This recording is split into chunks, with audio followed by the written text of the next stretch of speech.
मेरी उम्र 33 साल हो चुकी थी। अब मैं उम्र के उस मोड़ पर थी जहाँ लड़कियों के रिश्ते आना बंद हो जाते हैं और बालों में चांदी उतर जाए उसके बाद तो लोग औरत को बेकार समझने लगते हैं। बस मैं भी उसी उम्र में थी। अब मैं किसी भी रिश्ते को स्वीकार करने के बारे में सोच रही थी, पर एक दिन तो हद हो गई। मेरी माँ मेरे पास आई और कहने लगी, बेटी, तुम्हारे लिए एक लड़के का रिश्ता आया है।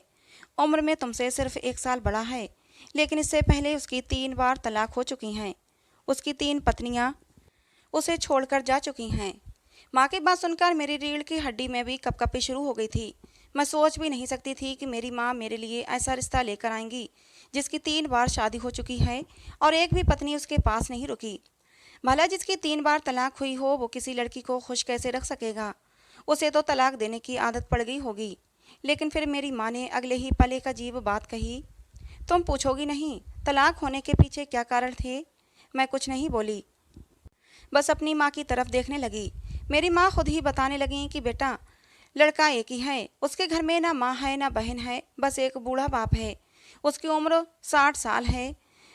उस बाप बेचारे ने तो हमेशा अपने बेटे के लिए अच्छा ही सोचा, लेकिन जब भी कोई लड़की उस घर में आती है और तलाक लेकर चली जाती है तो उस बूढ़े पर तरस आता है।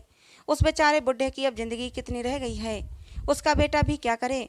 अपनी माँ और बहनों को खोने के बाद बाप के खिलाफ वो एक शब्द भी नहीं सुन सकता। बस इसी वजह से जब उसकी पत्नियां उसके बाप पर इल्ज़ाम लगाती हैं तो वो उन्हें तलाक देकर घर से निकाल देता है। मैं तो कहती हूँ कि अगर तुम उसके बाप को भी संभाल लो, उसकी सेवा करो, उसका दिल जीत लो, तो फिर कभी भी कोई समस्या नहीं होगी तुम्हें। और वैसे भी तुम बहुत अच्छी हो। तुमने अपने पापा का भी कितना ख्याल रखा है। मुझे लगता है अगर तुम उस आदमी को अपने बाप समान समझो, उसकी खूब सेवा करो, तो तुम एक अच्छी शादीशुदा ज़िंदगी गुजार सकती हो। वरना बेटी, अब तो तुम्हारा कोई रिश्ता ही नहीं आता है। माँ की बात ने मुझे चौंका दिया था, साथ ही साथ मैं मायूस भी हो गई थी कि किसी का बाप इतनी ज़्यादा तलाकों की वजह कैसे बन सकता है। ये इल्ज़ाम सास के ऊपर होता तो एक बार को मान भी लेती, लेकिन ससुर वाली बात मुझे हजम नहीं हो रही थी। फिर मैंने सोचा हो सकता है आजकल की लड़कियों में सहन शक्ति कम होती है, तो वो उस बेचारे बूढ़े अंकल को देखकर परेशान हो जाती होंगी। घर में उस बूढ़े के अलावा कोई और था भी कौन? हो सकता है छोटी सी बात का बतंगड़ बनाकर बात तलाक तक जा पहुंचती हो। लेकिन मैं बात को जितना छोटा समझ रही थी वो इतनी छोटी हरगिज नहीं थी। मुझे क्या पता था कि मैं आगे के दरिया में छलांग लगाने जा रही हूँ, और जिससे मुझे अपने आप को भी बचाना होगा और अपने घर को भी। मेरी अभी तक शादी न होने के पीछे दो कारण थे। एक तो हम लोग गरीब थे, भर भर के दहेज देकर लड़के वालों का मुंह बंद नहीं कर सकते थे। और दूसरा, मैं मामूली शक्ल सूरत की लड़की थी। पढ़ी लिखी तो थी लेकिन बहुत ज़्यादा सुंदर नहीं थी। पढ़ी लिखी थी लेकिन बहुत ज़्यादा सुंदर नहीं थी। रंग सांवला था लेकिन मेरे नयन नक्श बहुत ही तीखे थे। बड़ी बड़ी आंखें, ऊंची लंबी नाक, लंबे काले बाल जो मेरी पर्सनालिटी को चार चांद लगा देते थे। लेकिन वही बात कि लड़की गोरी होनी चाहिए, बस इसी को वजह बनाकर मेरे रिश्ते वाले इनकार कर जाते थे। खैर, मैंने अपने होने वाले पति से मिलने की इच्छा अपनी माँ के सामने जाहिर की। मैंने माँ से कहा कि कम से कम एक बार लड़के से मिल तो लूँ। उस लड़के से मिलने के बाद मैं एक बार उसके व्यक्तित्व को जांचना चाहती हूँ कि आखिर पता तो चले कि वो अच्छा इंसान है या नहीं, मैं उसके साथ ज़िंदगी गुजार सकती हूँ या नहीं। मेरी बात सुनकर मेरी माँ बोली कि नहीं बेटी, उसके बाप की ये आज्ञा नहीं है। उसका बाप अपने बेटे के बारे में बहुत सेंसिटिव है। अगर तुझे लड़के से मिलना ही है तो कल लड़का और लड़के के बाप दोनों आ रहे हैं, तुझे कोई बात करनी है तो उसी समय कर लेना। लेकिन मैं तुझे ये इजाज़त बिल्कुल नहीं दूंगी कि तू अकेले में लड़के से मिले। और भला मैं कैसे अपने मुंह से लड़के के बाप से कह दूं कि मेरी लड़की तुम्हारे लड़के से अकेले में मिलना चाहती है? ये बातें लड़कों को तो शोभा देती हैं, लेकिन लड़कियों को नहीं। अपनी माँ की बात सुनकर मुझे गुस्सा आ गया। मैंने कहा, माँ, लड़के लड़कियों में भेद पहले ज़माने में किया जाता था। अब लड़का और लड़की बराबर के हकदार हैं। दोनों को अधिकार है कि वो अपनी पसंद का जीवन साथी चुन सकें। अगले ही दिन वो लोग हमारे घर शाम को 5 बजे आ गए थे। मैं लड़के के बाप को देखकर दंग रह गई। जिसे मेरी माँ ने 60 साल का बुढ़ा कहा था, वो तो 45 से 50 साल का हट्टा कट्टा आदमी लगता था। ऐसा लगता था कि बाप बेटा नहीं, दोनों छोटे और बड़े भाई हैं। वो बूढ़ा आदमी, जो कि मुझे बिल्कुल भी बूढ़ा नहीं लग रहा था, बहुत ही शातिराना नज़रों से हमारे पूरे घर का जायजा लेने में लगा हुआ था। उसका बेटा कम और वो ज़्यादा नज़रें घुमा घुमा कर इधर उधर देख रहा था, जैसे कि रिश्ता उसी के साथ हो रहा हो। अब मैं तो कुछ ऐतराज़ कर नहीं सकती थी, वरना मेरी माँ कहती कि तुम्हें हर वक्त नखरे ही सूझते रहते हैं। जाते हुए मेरे ससुर ने मेरी गोद में 10,000 रुपये रख दिए। मुझे अपने ससुर की ये हरकत बहुत अजीब लगी। मेरे होने वाले ससुर ने मेरे सिर पर हाथ रखा, कहा, आज से तुम हमारी बेटी हुई, मैं आकर तुम्हें ले जाऊंगा। मेरे बेटे को पत्नी की ज़रूरत है और मैं भी घर में अकेला बोर होता रहता हूँ। वो आदमी बहुत ही सलीके से बात कर रहा था, लगता नहीं था कि कोई उसकी वजह से तलाक ले सकता है। वो भी एक ऐसे इंसान से जो देखने में बहुत ही स्मार्ट हैंडसम था और अमीर भी बहुत था। खैर, मैंने अपनी माँ से कह दिया कि अगर उस बूढ़े ने मेरे साथ कुछ भी बदतमीजी करने की कोशिश की तो मैं चुप नहीं रहूँगी। ये बात आप अपने दिमाग में बैठा लें। मेरी माँ कहने लगी, तुम भी ये बात अपने दिमाग में बिठा लो कि अपने ससुर की इज्जत अपने बाप की तरह करना है। आजकल की लड़कियों की तरह जबान मत चलाना, जो बात बात पर नाराज हो जाती हैं। बिना किसी ठोस वजह के अगर अपने ससुर से लड़ाई करोगी और घर छोड़कर यहाँ आई तो इस घर के दरवाजे तुम्हारे लिए हमेशा के लिए बंद हैं। मैंने तुम्हारी परवरिश ऐसी नहीं की। अपनी माँ की इतनी खतरनाक नसीहत सुनकर मेरा दिल कांप गया और माँ की नसीहत सुनकर मैं खामोश हो गई। लेकिन अगले ही दिन मेरी एक दोस्त गुंजन ने बताया, जिसे सुनकर मेरे कानों से धुआं निकलने लगा। गुंजन कहने लगी, मैं इन लोगों को जानती हूँ। इन लोगों के बारे में जो बातें मशहूर हैं वो अच्छी नहीं है। मैंने सुना है ये कोई फ्रॉड किस्म के लोग हैं और लड़के का बाप तो बहुत ही अय्याश टाइप का है। मैंने गुंजन से पूछा, लेकिन तुमने उन लोगों को कब देखा? कहने लगी, जब वो कल तुम्हारे घर से निकल रहे थे तो उस समय मैं तुम्हारे घर के सामने से गुजर रही थी और तभी मैंने उन्हें देखा। मैं तो उन्हें देखते ही पहचान गई थी, ये वही लड़का है जो अपनी 3 पत्नियों को तलाक दे चुका है। गुंजन की बात सुनकर मुझे बहुत दुख हुआ। मेरा होने वाला पति अपनी 3 तलाक होने की वजह से पहचाना जाता है। गुंजन फिर बोली, मुझे तो ये पता है कि तुम्हारे होने वाले पति की तलाक तुम्हारे ससुर की वजह से हुई है। मैं अंदर ही अंदर डर गई। मैंने गुंजन से कहा, तुम्हें ये पता है कि मेरे होने वाले पति की 3 बार तलाक क्यों हो चुकी है? गुंजन कहने लगी, मैं पता करके बताऊंगी, लेकिन ज़रूर ये बुढ़ा ठरकी है। ज़रूर कुछ ऐसी हरकतें करता होगा कि उसकी बहुएं तलाक लेकर चली जाती हैं। वरना तुम खुद सोचो, घर में सिर्फ ये बुढ़ा और उसका बेटा होते हैं। अपने बेटे की शादी करवाने में लगा हुआ है। हालांकि जो बुढ़ा कहीं से नहीं लगता, खुद भी जवान लगता है, चाहे तो अपनी शादी भी कर सकता है। उसके भी तो कुछ अरमान होते होंगे, देखने में अच्छा भला जवान लगता है। गुंजन की बात सुनकर मेरे दिमाग में नई उलझन पैदा हो गई थी। ज़रूर कुछ गड़बड़ है जिसे मेरी माँ मुझसे छुपा रही हैं, और वो मेरे होने वाला ससुर और मेरा होने वाला पति भी ज़रूर एक दूसरे से कुछ ना कुछ छुपा रहे हैं। ये बातें मैंने अपनी माँ से कहीं तो मेरी माँ कहने लगी, भगवान का डर करो लड़कियों, बुढ़ापा तुम पर भी आना है और तुम्हारे माँ बाप पर भी आना है। तुम बुढ़ापे की वजह से किसी से नफरत नहीं कर सकती। हमारे ज़माने में लड़कियाँ कितनी समझदार होती थीं, लेकिन आजकल की लड़कियों के पास तो अक्ल ही नहीं है। छोटी सी बात पर ही अपना घर बिगाड़ कर बैठ जाती हैं। मेरी माँ ने गुंजन को भी डांट दिया। जब मेरी माँ चली गई तो गुंजन कहने लगी, अच्छा सुन हर्षिता, ऐसा कर, तू अपनी पति से ही बात क्यों नहीं कर लेती? सारी बातें शादी से पहले क्लियर हो जाएं तो ज़्यादा अच्छा है। अपने पति से कम पूछ तो सही कि उसकी पहले 3 बार तलाक क्यों हो चुकी है। मैंने गुंजन को बताया कि मेरी माँ ने इस बारे में साफ मना कर दिया है कि मैं शादी से पहले लड़के से नहीं मिल सकती। गुंजन ने कहा, फिर ऐसा कर, शादी की पहली रात ही सब कुछ क्लियर कर लेना। पूरी ज़िंदगी तुझे उस लड़के के साथ गुजारनी है। अगर कुछ गड़बड़ लगे तो सारे रिश्ते ख़त्म करके अपने घर चली आना। पूरी ज़िंदगी उस नर्क में जलने से अच्छा है कि थोड़ी सी बदनामी उठा ले।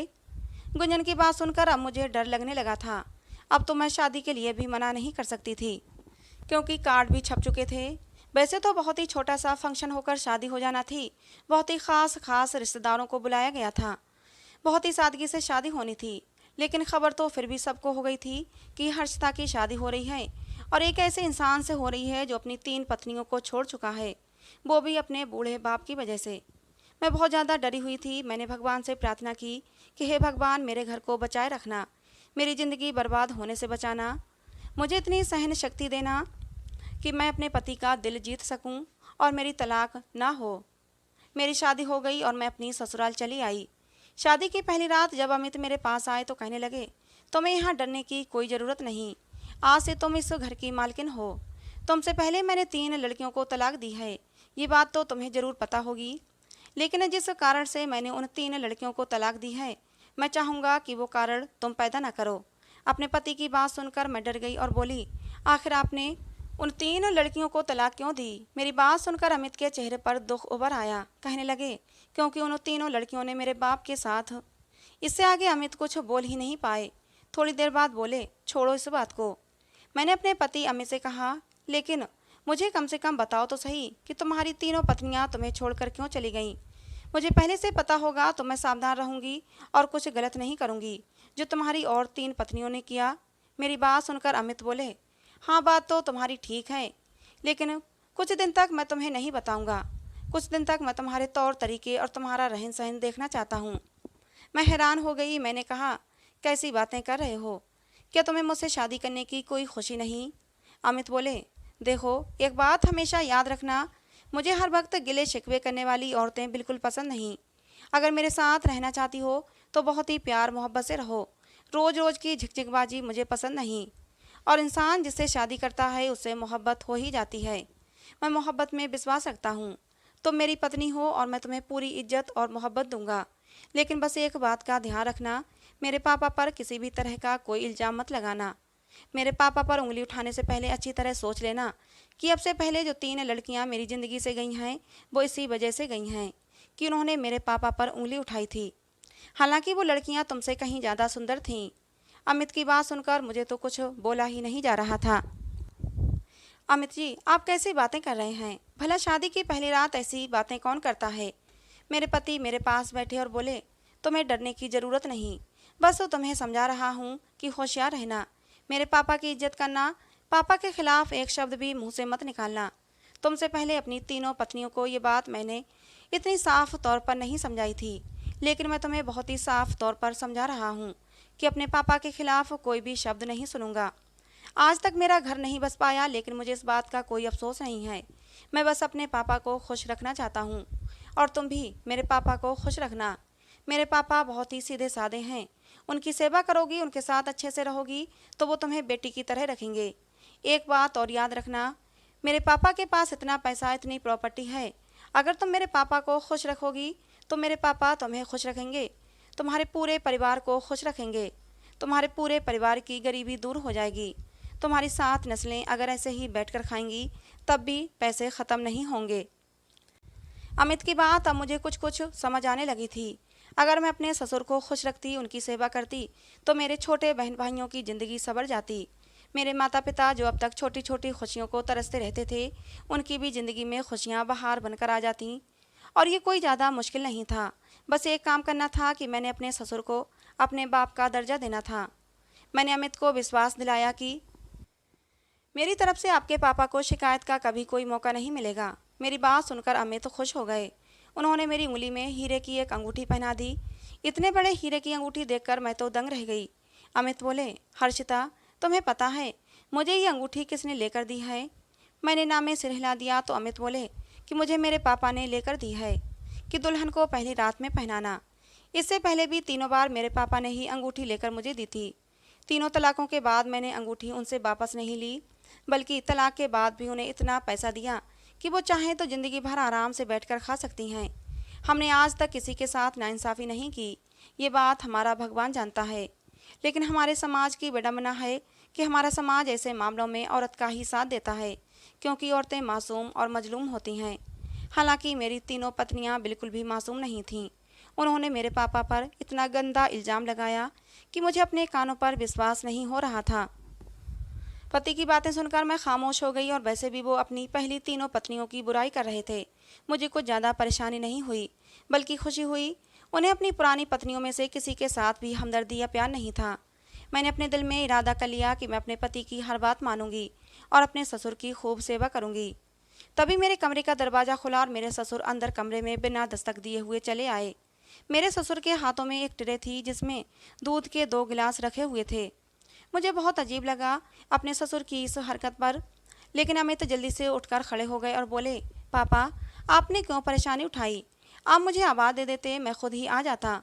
मेरे ससुर मेरी तरफ देखते हुए बोले, ये दूध तुम दोनों जरूर पी लेना, सोने से पहले दूध पियोगे तो सारी थकान उतर जाएगी। अमित बोले, थैंक यू पापा, आप हमारा कितना ख्याल रखते हैं। भगवान आपका साया हमारे ऊपर हमेशा बनाए रखे। ऐसा कहकर अमित ने एक गिलास मेरी तरफ बढ़ा दिया और एक गिलास खुद पकड़ लिया। मेरे ससुर चले गए। अमित ने गेट बंद किया और अपना दूध खिड़की से नीचे गिरा दिया। मुझे बहुत ज़्यादा हैरत हुई। मैंने पूछा, आपने दूध क्यों फेंक दिया? अमित कहने लगे, मुझे दूध पसंद नहीं, दूध पीने से मेरा जी मिचलाने लगता है। लेकिन जब पापा मुझे दूध पीने के लिए देते हैं तो मैं पापा का दिल रखने के लिए दूध ले लेता हूँ, लेकिन उसे पीता नहीं। खिड़की के नीचे कटोरा रखा हुआ है, दूध उसमें डाल देता हूँ और एक बिल्ली आकर दूध को पी जाती है। तुम टेंशन न लो, तुम बेफिक्र होकर ये दूध पी सकती हो, तुम्हें कुछ नहीं होगा। अमित की बात सुनकर मैं डर गई। मुझे ऐसा लगा जैसे वो मुझसे कुछ छुपा रहे हैं। मैंने कई बार पूछा लेकिन अमित ने कोई संतोषजनक उत्तर नहीं दिया। फिर मैं भी चुप हो गई। आज हमारी सुहागरात थी और मैं बिना किसी वजह के अमित का मूड खराब नहीं करना चाहती थी। अमित ने पूरी रात मुझे अपनी मोहब्बत की बारिशों में भिगोए रखा।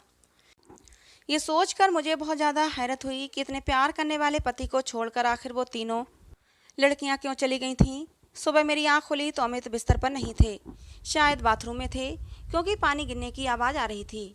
अभी मैं बेड से उठी भी नहीं थी कि तभी मेरे ससुर दरवाज़ा खोलकर अंदर आ गए। मुझे बहुत अजीब लगा, क्योंकि मैं बहुत ही अस्त व्यस्त कपड़ों में थी। मैंने जल्दी से पास पड़ा दुपट्टा उठाकर अपने कंधों पर डाल लिया। मुझे अपने ससुर की ये हरकत बिल्कुल पसंद नहीं आई थी, लेकिन मैं चुप रही। एक रात की दुल्हन थी, कुछ कह भी नहीं सकती थी। और दूसरी बात, वो मेरे पति के पिताजी थे और उन्होंने साफ कह दिया था कि मेरे पिताजी को कभी कोई शिकायत का मौका मत देना। सो मैं चुप रही। मेरे ससुर आगे बढ़े और उन्होंने मेरे सर पर एक लाल रंग की चुन्नी डाल दी। बोले, बेटी, ये बहुत ही शुभ चुन्नी है। शादी का पूरा पहला दिन तुम इसे पहनकर रखना, तुम्हारी ज़िंदगी खुशियों से भर जाएगी। तुम्हें तुम्हारी ज़िंदगी में कोई दुख नहीं होगा। मैं अपनी और बहुओं को भी सुबह सुबह चुन्नी ला कर दी थी, लेकिन उन्होंने मुझे कमरे से बेइज्जत करके निकाल दिया था और ये चुन्नी लेने से मना कर दिया था। लेकिन मुझे पूरा विश्वास है कि तुम ऐसा नहीं करोगी। तुम मुझे बहुत ही सुलझी हुई और संस्कारी बच्ची लगती हो। मुझे विश्वास है कि तुम मेरे बेटे को सच्ची खुशी दोगी। ऐसा कहकर मेरे ससुर ने मेरे माथे को चूम लिया। मैं तो हक्का बक्का रह गई। हालांकि जब भी एक बाप अपनी बेटी को प्यार करता है तो उसके माथे को चूम कर ही उसे प्यार करता है और आशीर्वाद देता है। लेकिन पता नहीं क्यों मुझे अपने ससुर का मुझे इस तरह चूमना पसंद नहीं आया।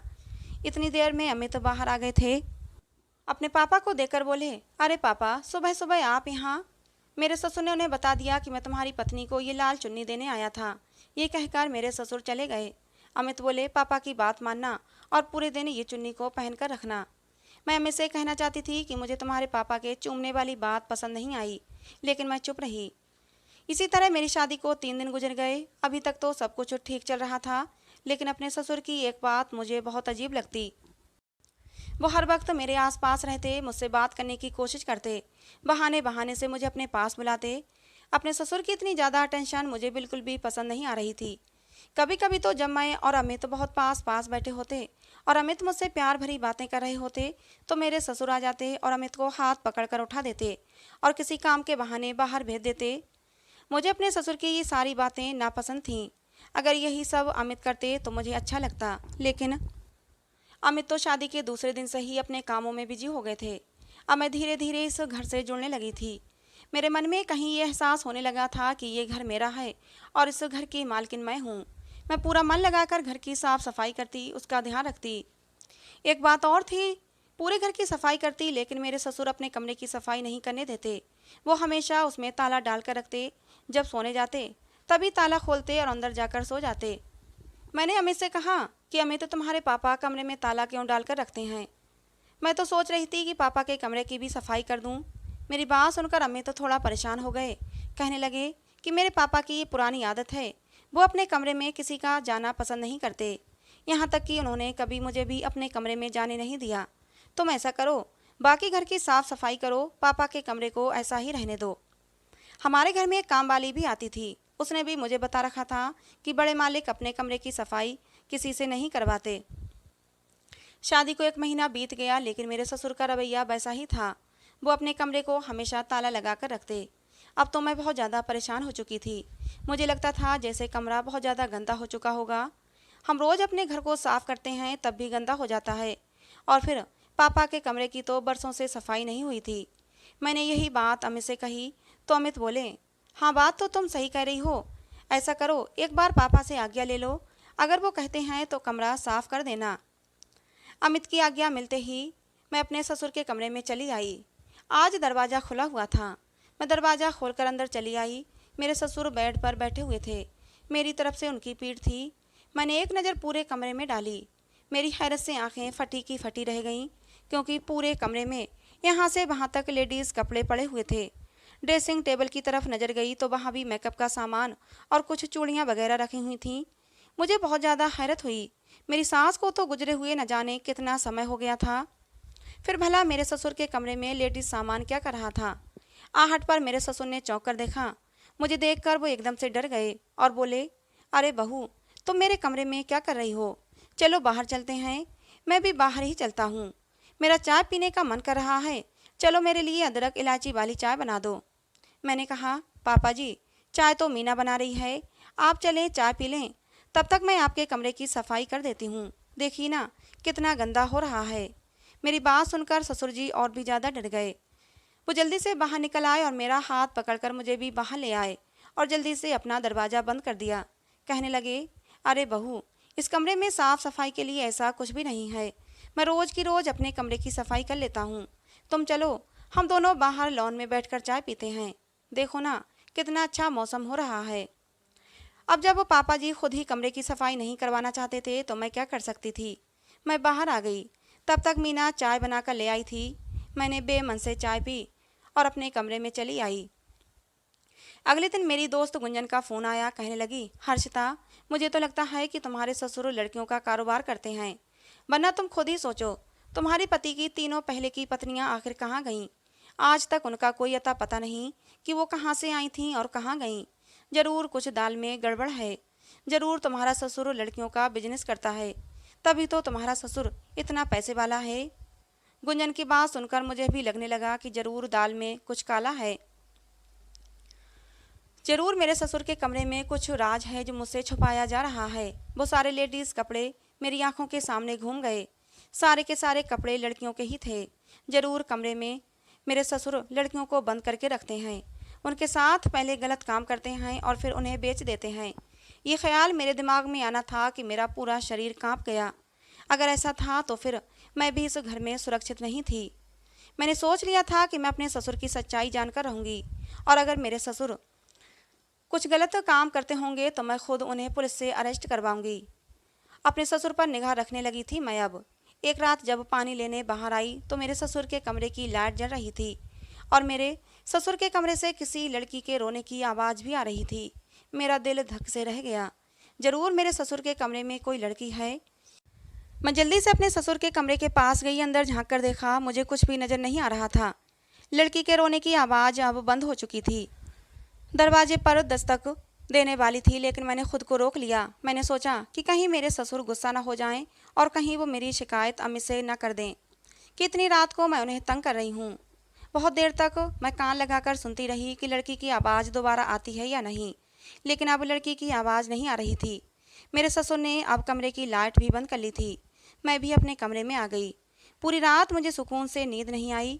अमित से भी कुछ कह नहीं सकती थी, वरना अमित कहते कि तुम भी दूसरी लड़कियों की तरह मेरे पापा पर इल्ज़ाम लगाने लगीं। एक बार मैं किचन में खाना बना रही थी कि तभी गर्म तेल मेरे हाथ पर गिर गया और मेरा हाथ जल गया। मेरी चीख निकल गई। मेरी चीख को सुनते ही मेरे ससुर भागते हुए किचन में आए। मुझे दर्द से तड़पते देखकर वो जल्दी से मेरे पास आ गए और मेरा हाथ देखने लगे। मेरे ससुर उस समय मेरे इतने करीब थे कि मुझे बहुत अजीब लग रहा था। मैंने अपने ससुर से अपना हाथ छुड़ाना चाहा, लेकिन वो नहीं माने। वो मुझे किचन से बाहर ले आए। ड्राइंग रूम में बैठाकर वो जल्दी से बर्फ़ लेकर आए और वहीं सोफे पर मेरे पास बिल्कुल करीब होकर बैठ गए और मेरे हाथ पर बर्फ़ लगाने लगे। मुझे घुटन का एहसास होने लगा। ससुर और बहू के बीच में एक मर्यादा होनी चाहिए, एक दूरी हमेशा बनी रहनी चाहिए। वो दूरी मेरे ससुर ने मिटा दी थी। वो मेरे बहुत करीब थे। मैंने जल्दी से अपना हाथ छुड़ाया और अपने कमरे में आ गई। मेरे ससुर पीछे से मुझे आवाज़ें लगाते रह गए। अपने ससुर की ये सब हरकतें मुझे बहुत गलत लग रही थीं, लेकिन अमित से कैसे कहूँ।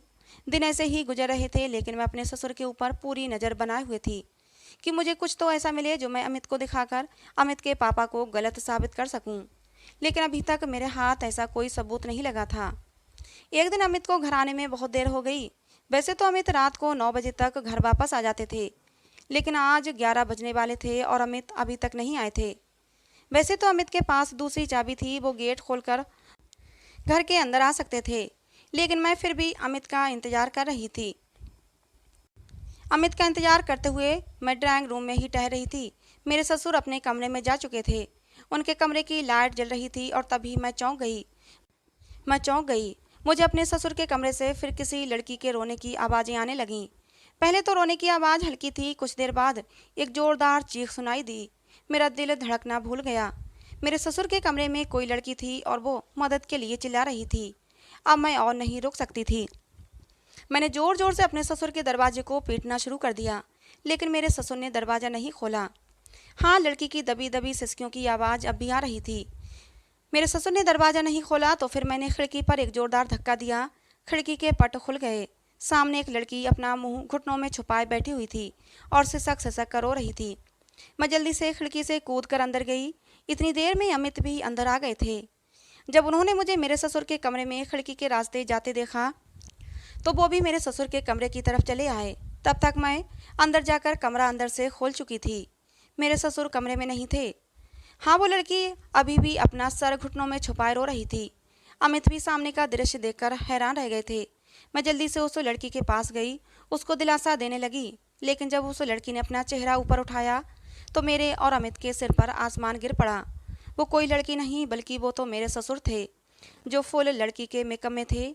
शादी का जोड़ा पहन रखा था, खुद को ऐसे तैयार कर रखा था जैसे कोई नई नवेली दुल्हन हो, और लड़की की आवाज़ निकालते हुए कुछ बड़बड़ा रहे थे और रो भी रहे थे। ऐसे सिसक सिसक कर रो रहे थे जैसे उनके साथ बहुत बड़ा जुल्म हो चुका हो, जैसे किसी ने उनकी इज्जत के साथ खिलवाड़ किया हो। अपने पापा को इस तरह बिलक बिलक कर रोते देखकर अमित की आंखों में भी आंसू आ गए। वो जल्दी से अपने पापा के पास गए, उन्हें चुप करवाया। इतनी देर में मेरे ससुर बेहोश हो चुके थे। अमित जल्दी से उन्हें लेकर हॉस्पिटल गए। डॉक्टरों ने बताया कि उनकी दिमागी हालत ठीक नहीं है, किसी बात का वो बहुत ज़्यादा स्ट्रेस लेते हैं। और फिर अमित ने मुझे एक बरसों पुरानी कहानी सुनाई, जिसे सुनकर मेरी आंखों में भी आंसू आ गए। अमित ने बताया कि हम 2 बहन भाई थे। मेरी बहन मुझसे 2 साल बड़ी थी। मेरी माँ हम दोनों बहन भाइयों को छोड़कर बचपन में ही चली गई थी। मेरे पापा ने ही माँ और बाप दोनों का प्यार दिया था। हमारी वजह से दूसरी शादी भी नहीं की थी। धीरे धीरे हम दोनों बहन भाई बड़े हो गए और फिर मेरी बहन का रिश्ता भी हो गया। मेरी बहन की शादी होने वाली थी। उस रात मेरी बहन दुल्हन बनी अपने कमरे में बैठी हुई थी। उसकी बारात आने वाली थी। तभी कुछ डाकू हमारे घर में घुस आए। वो शायद पुलिस से बचने के लिए हमारे घर में छुपने के लिए आए थे। वो 5 डाकू थे और मेरी बहन के कमरे में घुस गए। उस समय मेरे पापा मेरी बहन के पास ही बैठे हुए थे, उससे कुछ बातें कर रहे थे। मेरे पापा मेरी बहन से बहुत प्यार करते थे। पापा को लगा मेरी बेटी जाने वाली है, इसके साथ कुछ आखिरी समय को यादगार बनाना चाहते थे कि तभी उसी समय डाकू कमरे में घुस आए थे। डाकुओं ने मेरे पापा को बाथरूम में बंद कर दिया और मेरी बहन को अपनी हवस का शिकार बना लिया। मेरी बहन चीखती रही, चिल्लाती रही, लेकिन बाहर डीजे की इतनी तेज आवाज़ थी कि किसी ने मेरी बहन और पापा की चीखों की आवाज़ नहीं सुनी। 5 डाकू अपनी मनमानी करके और मेरी बहन की ज़िंदगी खराब करके चले गए थे। जब मेरे पापा ने अपनी बेटी की उजड़ी हुई हालत देखी तो उसी समय उनका दिमागी संतुलन बिगड़ गया। वो चीख मारकर बेहोश हो गए थे। किसी भी बाप के लिए सदमा बहुत बड़ा होता है कि उसकी बेटी की इज्जत उसकी आंखों के सामने खराब हो। मेरी बहन को डॉक्टर के पास ले जाया गया, लेकिन मेरी बहन को बचाया नहीं जा सका। धीरे धीरे पापा कुछ नॉर्मल तो हो गए, लेकिन मेरी बहन वाले हादसे ने उनके दिमाग पर बहुत बड़ा असर किया था। धीरे धीरे वो दिमागी मरीज बन चुके थे। मैं अपने पापा को कभी हर्ट नहीं कर सकता था, उनकी सारी बातें मानता था। अमित की बात सुनकर अब सारी गुत्थी सुलझ चुकी थी। मेरे ससुर गलत नहीं थे। मेरे ससुर जब भी मेरे करीब आते थे तो वो मुझे अपनी बेटी के रूम में देखते थे।